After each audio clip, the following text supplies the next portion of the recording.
The second type of trig functions are functions where the trig part has a power other than 1.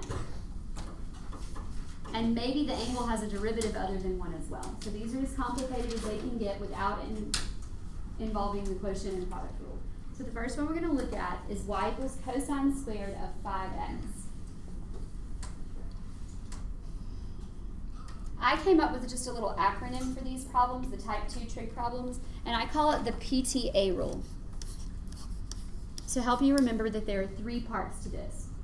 The P stands for the power rule, the T stands for the trig derivative, and the A stands for the angles derivative.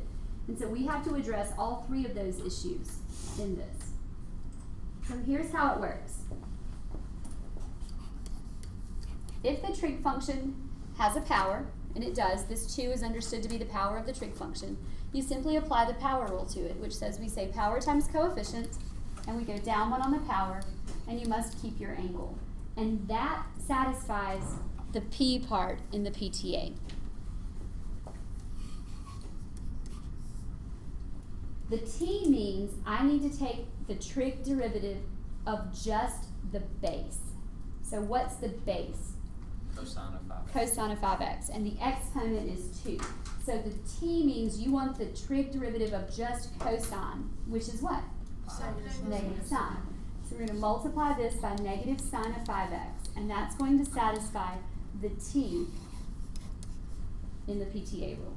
And finally, you multiply by the derivative of the angle for that function, which is 5, and that's where the A is coming from. And that's called PTA. And you multiply all of that together and clean it up as far as you can, and that is your final answer. So we have a positive 2 times a negative 1 times a positive 5, which is a negative 10. And then we have a cosine and a sine. And that's pretty much it, right? Okay, so it's a little more complicated than what we're accustomed to. But once you get the hang of it, it should become second nature. I'm going to pause and let you guys try this one on your own. So for this one, we have y equals secant cubed of 4x. And since the trig function does have an angle other than 1, a power other than 1, and the angle has a derivative other than 1, we're going to need to apply PTA to it. So we'll do the power rule first. 3 down 1 on the power. So now we have secant squared of 4x, and that's the P. And then we multiply by the trig derivative ignoring the power. So if I ignore the power and I just look at the base, what's the derivative of secant only? Secant tangent. All right, so we will multiply this by secant of 4x times tangent of 4x, and that satisfies the T for the trig derivative of the base. And then we'll multiply by the derivative of the angle, which is just 4. Then we'll take all of that and we'll clean it up as far as we can. And it's straight multiplication, so 4 times 3 is 12. Secant squared times secant to the first is secant to the third. And we just have an individual tangent over here. So we have tangent of 4x. And that's all you can do.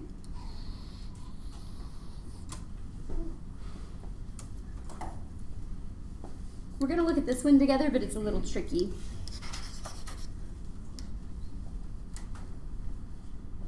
What's the square root over in y equals the square root of sine x? The whole thing, right?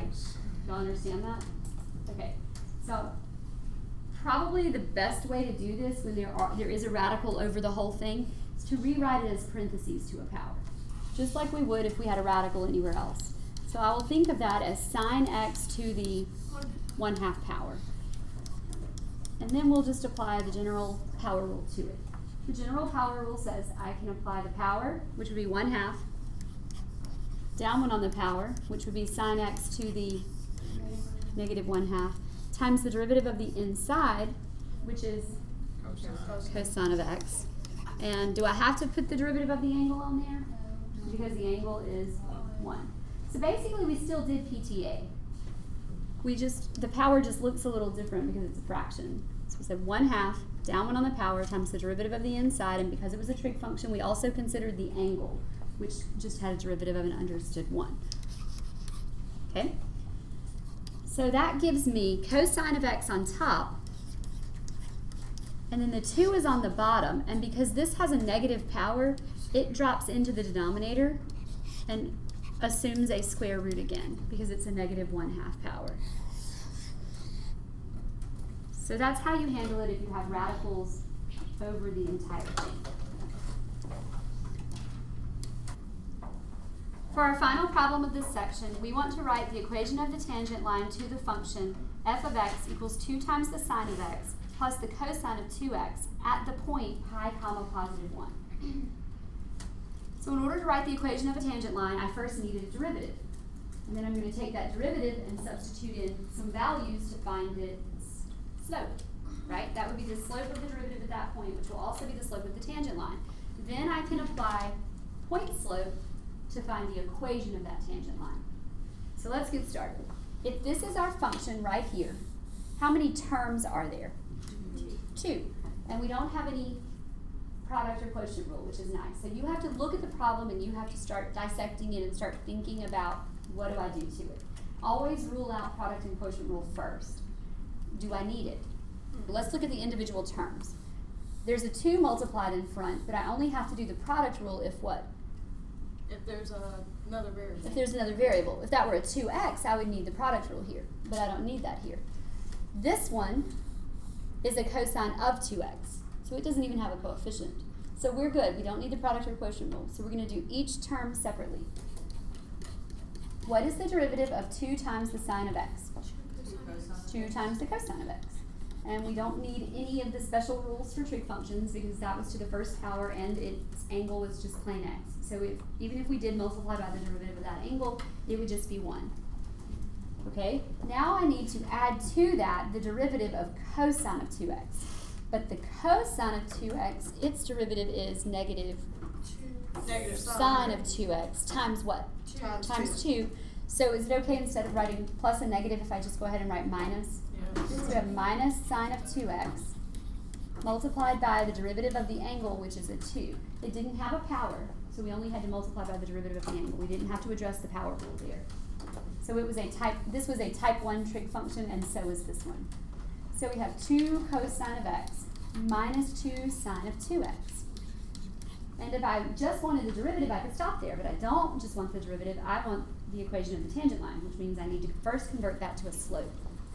So we say that we can change it to slope by substituting in the point pi 1. And since I only have x's in my derivative, I'm just going to substitute pi in. So I have 2 times the cosine of pi minus 2 times the sine of what? 2 pi. And those are nice because they're my quadrantals. So what's the cosine of pi? -1. Very good. And what's the sine of 2 pi? 0. It is 0. So it looks like my slope is -2 minus 0, which is -2. So we'll pause right there and see if we have any questions, and then we'll finish it up. So at this point, we have y minus y1 equals in parentheses x minus x1 close the parentheses. So we have y minus 1 equals m, which we found to be -2, multiplied by x minus pi. And I'm just going to convert that to slope-intercept form and stop there. So we have y minus 1 equals -2x plus 2 pi. And then finally add 1 to both sides, and we have y equals -2x plus 2 pi plus 1. So we have a slope of -2, and we have a y-intercept of 2 pi plus 1, so like 7.28-ish, right? If we were actually going to graph it. Uh-oh, you are right. That should be an x. Thank you. Does that make sense? I hope so. Okay, so you do still need to know the basic things off of your unit circle as well. Some of you are still kind of weak on that, so you may want to look back over that.